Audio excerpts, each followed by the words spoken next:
So the sheriff's office doesn't search for debts and liens. So basically, they're just going based on what's recorded and that they know about. They're selling as is, and they're not responsible for clear title. So, you know, it will take care of the known creditors, the first, second mortgage, you know, those things. But like I said, some of these other things, an IRS tax lien, estate taxes, things like that, those things can still be hanging out there. Mechanic liens also? Mechanics liens I would think would get taken care of because they're recorded and I think they would fall in line as like a junior lien. So if there was a first mortgage and then your mechanics lien, I think the mechanics lien would get paid. I'm not a lawyer, so I can't say for certain. Do they add all of that up as a starting bid for the house? No. We'll get to that. Bidding is the next section. All right. So, but yeah, I mean, I believe what they're going to do is they're going to pay off the known liens in order. So the first mortgage that's why when you go to get a mortgage to buy your primary residence, they have to be in first lien position because that means if they foreclose, no matter who forecloses, they're the first ones to get paid. And what usually happens is there's no money left over for anybody else. And that's why with like a second mortgages charge you much more interest because they know there's more risk. If there's a foreclosure, likely they're not getting paid. They're the ones left hanging. And the same thing, like I said, if there was a mechanics lien, you know, and that's why with a mechanics lien, if there's already a mortgage on it, you're not going to choose to probably try to foreclose even if it was an investment property because there probably won't be money left over for you to get paid. You just kind of hang out and wait for them to want to sell the property or refinance it. And to do those things, they have to have clear title and they would have to pay you. Now, that's just the game of it. All right, so the last thing professional assistance in searching properties may be obtained through attorney, title searchers, yada, yada, yada. So, yeah, absolutely recommended that you search a property before you bid on it. But keep in mind, you know, you can spend money to do that. Title search, I mean. Yeah, spend money on a title search and have someone review it. But what if the property's not available? What if you're interested in 7 properties? You know, you may not, you know, you might look and say, well, there's 7 properties I'm interested in, you know, and I want to get the one that's the best deal, or I want to, you know, I'm going to look in priority order. You know, if you're spending money on 7 searches, you're putting quite a bit out there. You better be serious that you're going to end up with something. So, yep, come on, Ed. Apologize for the interruption. No, that's okay. There, take a handout. What's up, man? What's up? All right. You have a business card over here. Yeah. Let's see what Right on top of that paper here. oh, there it is. Yeah, all right, so like I said, you know, you can go and do a title search, but you're looking at spending money. It's something you want to consider. If you are absolutely going to bid seriously, it might be worth it, especially if you're honed in on one property. But, you know, whenever I go to these things, I'm kind of casting a broad net because I'm looking at, and I know people are coming from out of town. I don't know what they're focusing on. You know, I might say, well, there's 5 different properties I'm interested in.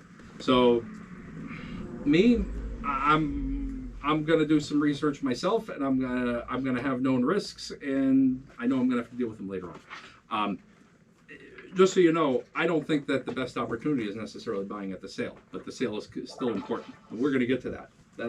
That's the secret sauce at the end. Because just because the process is here, you envision sheriff's sale, you're going to go to the auctions just like on TV. I'm going to bid, I'm going to win. I don't think that's where the big deal is. You know, it can be for some people, but we'll get to that at the end. And title searches, just for reference, are about $200 to $350 per search. So if you're looking at 10 houses, do the math. You know, it adds up quick. Yeah. Like $200 to $300 per search. Yeah. No matter what's on it. Yep. So if you're spending $250 a pop, I mean that's $2,500 for 10, and you know, like I said, unless you're really serious, like if you someone who is bigger and they need to buy a certain number of deals, you know, they don't necessarily have to make as much on each deal, but they know they're buying at a sale. Well, to them, it makes sense that they can do that because then they go and they're going to bid with confidence because, you know, some people are going to go and buy multiple properties at given sales. So to them, it's a numbers thing. They know they're buying and they don't have to make as much on each deal. They don't, you know, it's not as, you know, for them, it's about flow.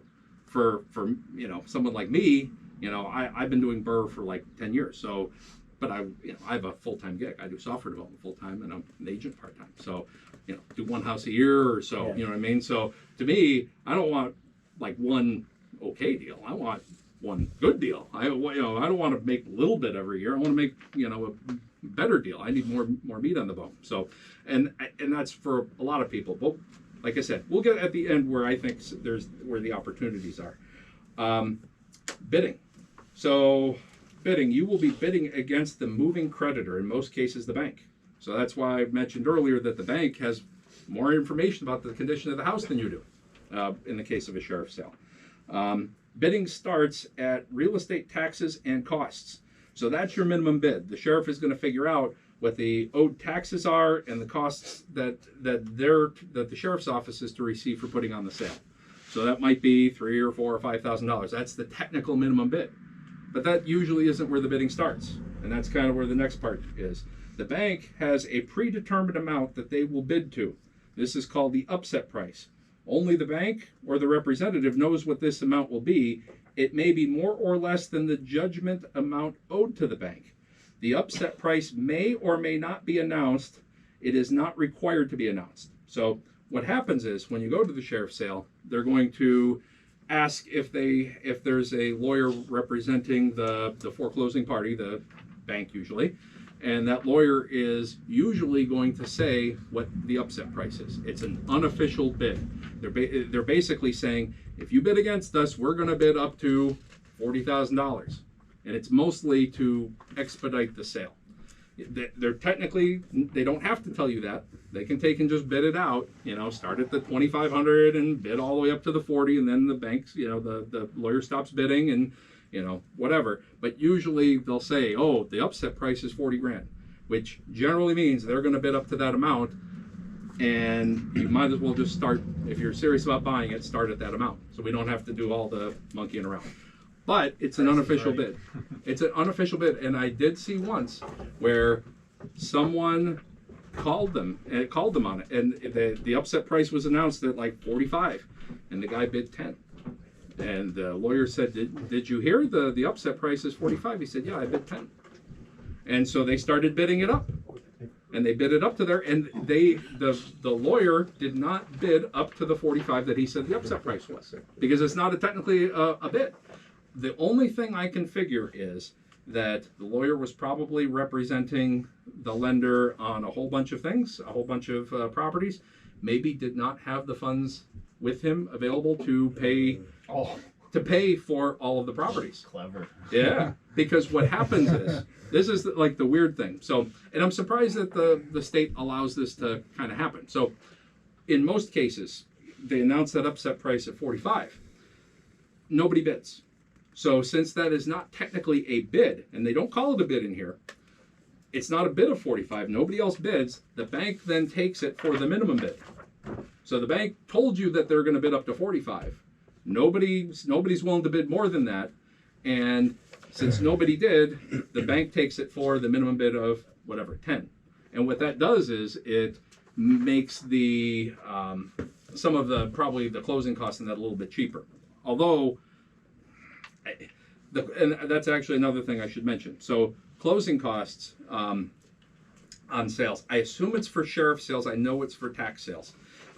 One thing to keep in mind.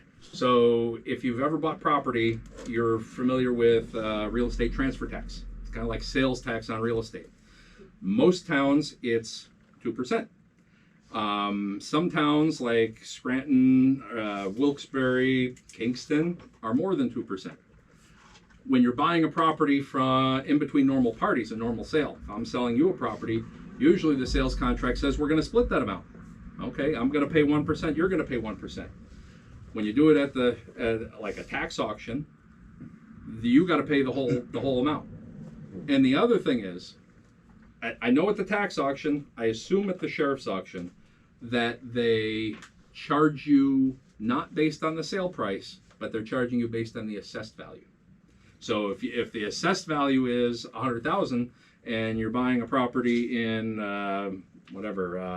Hanover Township or I don't know, Nanacoke, you're going to pay $2,000, $2,000, 2%. So you keep that in mind because It may or may not be legal what they're doing, because sometimes they do illegal things. Just to be perfectly honest, but that's what they're doing. They're charging you the full amount. They're basing it on the assessed value, not the sale price. And like I said, I assume they're doing it at the sheriff's auction. I know they're doing it at the tax sales. And like I said, I'm not convinced it's legal, but it is what it is. They've done illegal things before, and maybe I'll tell you about them when we get a little further along. When you bid, at the very end, it gives you some more information. So the property sold to the highest bidder. If you are the successful bidder, you have to pay 10% that day. So you got to have that. And if you don't, then you got problems. So, and that's kind of where the rest of it is. The rest of that section, how you pay, all that kind of good stuff. Completion of the sale, yada, yada, yada. What happens? That was a question I had. What happens if you bid 20,000 and don't? Yeah. You just jump in your car and leave. All right. So it's in here. So.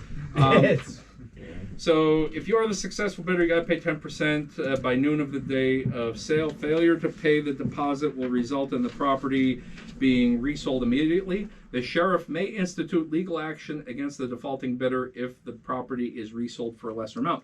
So if you bid 45 and you skip out, and then they end up re-auctioning it next time around for 40, they can come after you for the $5,000 difference. Oh, okay.